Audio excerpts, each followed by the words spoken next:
বিশাল ফুকনৰ ক্ষেত্ৰত আমাৰ Dibrugarh PS case number 352/24 register কৰা হৈছে। সেইটো কেছ আমি ছেকশ্যন 316 আৰু 318 BNS আৰু section 21/23 banning of unregulated deposit schemes এক্টত ৰেজিষ্টাৰ কৰিছোঁ। সেই ছেইম ছেকশ্যন আমি ৰঞ্জিত কাকতিৰ কেছতো ইউজ কৰিছোঁ। এতিয়া এওঁলোকৰ লগত তদন্ত চলি আছে। আমি অকল প্ৰেলিমিনাৰী কামটো কৰিব পাৰিছোঁ, মানে অকল 2 দিন হৈছে কেছটো ৰেজিষ্টাৰ কৰাটো। এতিয়ালৈকে সেই দুটা কেছত অকল ৰঞ্জিত কাকতি আৰু বিশাল ফুকনৰে এৰেষ্ট হৈছে, বেলেগ মানুহক আমি এতিয়ালৈকে এৰেষ্ট কৰা নাই, কিন্তু আমি বহুতজন মানুহক এক্সামিন কৰা হৈছে কেছত। আপোনালোকে আৰু তালাচীও অভিযান চলাইছে বালিপুৰ চুমি বৰাৰ বাসগৃহত, সেই সম্পৰ্কত কি ক'ব? আমি এটা লিড পাইছোঁ যে বিশাল ফুকনে ৰাজীৱ বৰা, যিটো চুমি বৰাৰ ব্ৰাদাৰ হয়, তেওঁৰ লগত এটা কোম্পানী গঠন কৰিছিলে এটলিষ্ট 6 months আগত। সেইটো হ'ল পাৰ্চিলিয়া ফাৰ্মাচিউটিকেলছ প্ৰাইভেট লিমিটেড। সেইটো লিড লৈ আমি ৰাজীৱ বৰাৰ হাউচ চাৰ্চ কৰিলোঁ। তাৰ পৰা আমি কিছুমান ডকুমেণ্টছ আৰু কিছুমান লাক্সাৰী আইটেম চিজ কৰিছোঁ, কিন্তু ৰাজীৱ বৰা আৰু তেওঁৰ ৱাইফক আমি এতিয়ালৈকে পোৱা নাই। মোবাইল কেইটামান চিজ কৰিছোঁ। সেইটো মেইনলি ডকুমেণ্টাৰী বস্তু আছে, কেইটামান লাক্সাৰী আইটেম আছে, জুৱেলাৰী আছে আৰু মোবাইল ফোনবিলাক আছে। বিশাল ফুকনৰ বেংক একাউণ্টটো ফ্ৰিজ কৰিবলৈ আমি বেংকক লিখিছোঁ। HDFC বেংকত 4টা আছে, এটা SBI একাউণ্ট আছে আৰু এটা এক্সিছ বেংকৰ আছে, আৰু বাকীখিনি আমি ওলাবলৈ চেষ্টা কৰি আছোঁ।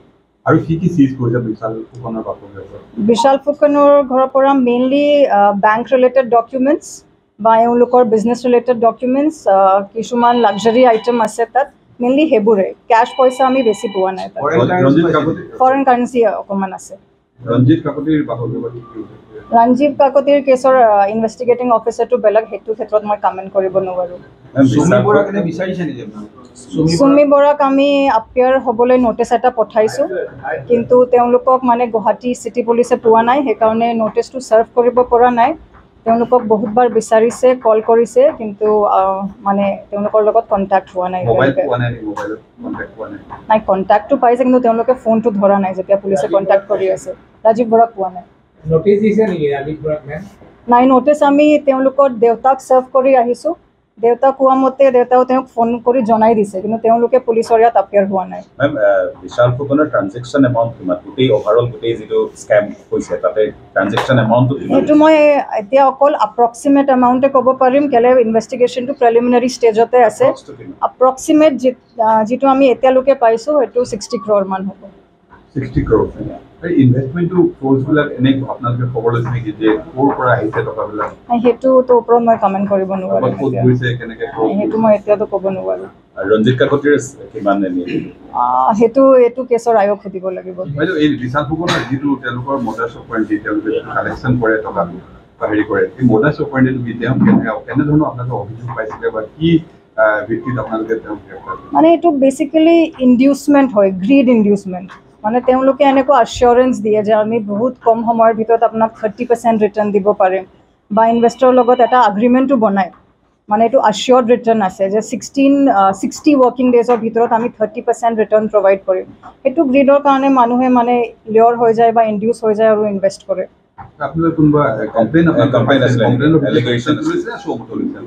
সেইটো বিশালৰ কেছটো আমি চ' মটো লৈছোঁ, কিন্তু এতিয়া আমি বহুতখিনি মানুহ ইয়াত আহি আছে, যিহেতু তেওঁলোকে গম পালে যে বিশালৰ আৰেষ্ট হৈছে, তেওঁলোকক আমি এক্সামিন কৰি আছোঁ।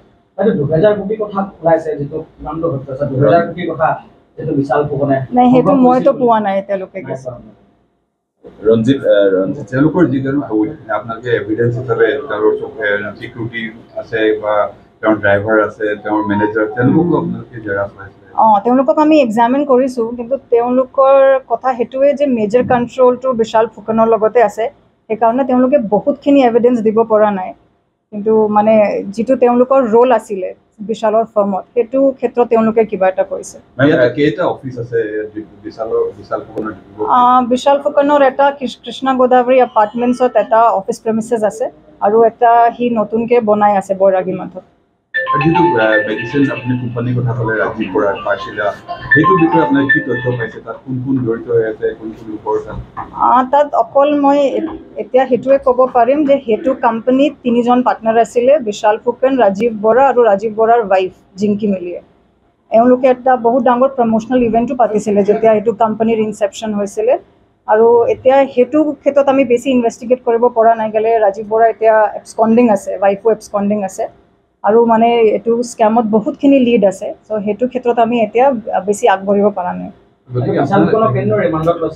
3 days কিমান মানুহ ভিক্টিমাইজ হৈছে বুলি আপোনালোকে অনুমান কৰিছে যিহেতু approximately 1000 to 1500 মানে এপ্ৰ'চ আছাম না অকল ডিব্ৰুগড় নাই across Assam আৰু কিছুমান বাহিৰৰ মানুহো আছে সাপোজ ওড়িশা ছত্তীশগড় কেৰালা এনেকুৱা ইনভেষ্টৰো আছে বিশালৰ বিশালৰ কিবা বাগান কৰে কৈছে কেনেকুৱা ধৰণৰ চুমি বৰাৰ এনেকুৱা কথা ওলাইছে এইবিলাক কেনেকুৱা ধৰণৰ মই সেইটোতো মই নিজে মিডিয়াৰ পৰাই শুনিছোঁ মইতো এইটো গম নাপাওঁ মানে ফিনান্সিয়েল এছপেক্টটো তেওঁ যিটো মডাৰ্ছ অফ পেণ্টি আপোনাৰ তেওঁৰ যিখিনি ডকুমেণ্টছ থাকিব লাগে চেবিৰ তেওঁ ভাইলেশ্যন কৰিছে বা কেনেধৰণৰ ভাইলেশ্যন কৰিছে মানে চেবিৰ এটা লাইচেঞ্চ থাকিব লাগে সেইটো কিন্তু বিশালৰ লগত নাই আৰু মোৰ ইনভেষ্টিগেশ্যন সেইটো ওলাইছে যে বিশালে এইটো গম পায় যে চেবি লাইচেঞ্চটো থাকিব লাগে তথাপিও মানে সি গুৰুত্ব দিয়া নাই এইটো কথা বিশালে একচেপ্ট কৰিছে নেকি গোটেই তেওঁ সি একচেপ্ট কৰিছে আৰু তেওঁ বেংকো কৈছে যে বিশালে এইটো কথা গম পায় বেংকো বিশালক জনাইছে যে চেবি লাইচেঞ্চ থাকিব লাগে কিন্তু সি মানে একো ভেল্যু দিয়া নাই গোটেই পৰা বিবাহৰ নামত 9 কোটি টকা খৰচ কৰিছে তেনেকুৱা এটা কথা ওলাইছে এইটো আপুনি কিবা পাইছে নেকি 9 কোটিটো মই নাজানো কিন্তু বিশালে একচেপ্ট কৰিছে যে সি 3 কোটি টকা মান খৰচ কৰিছে ৰেফেলছ উদয়পুৰৰ যিটো বিয়া পাতিছে তাত চুমি বৰাৰ গোটেই কথাখিনি আচলতে বিশালে মানি লৈছে মানে ফেকচুৱেলি যিটো মানিব লাগে সি 9 কোটিটো মই নাজানো কিন্তু বিশালে একচেপ্ট কৰিছে যে সি 3 কোটি টকা মান খৰচ কৰিছে ৰেফেলছ উদয়পুৰৰ যিটো বিয়া পাতিছে তাত চুমি বৰাৰ গোটেই কথাখিনি আচলতে বিশালে মানি লৈছে মানে ফেকচুৱেলি যিটো মানিব লাগে সি মানিছে কিন্তু গোটেইখিনি ৰিভিল কৰিছে না কৰা নাই এইটো এতিয়া চাব লাগিব টকাবিলাক খৰচ কৰিছে হেল্প কৰিছে লোন দিছে কিবা তেনেকুৱা কৈছে নেকি চুমি বৰাক মানে সি কোৱা মতে সি সেইটো ৱেডিং চুমি বৰাক গিফ্ট কৰিছিলে সেইকাৰণে সি ৱেডিং এক্সপেন্সেছটো নিজে বেয়াৰ কৰিছে কোনোবা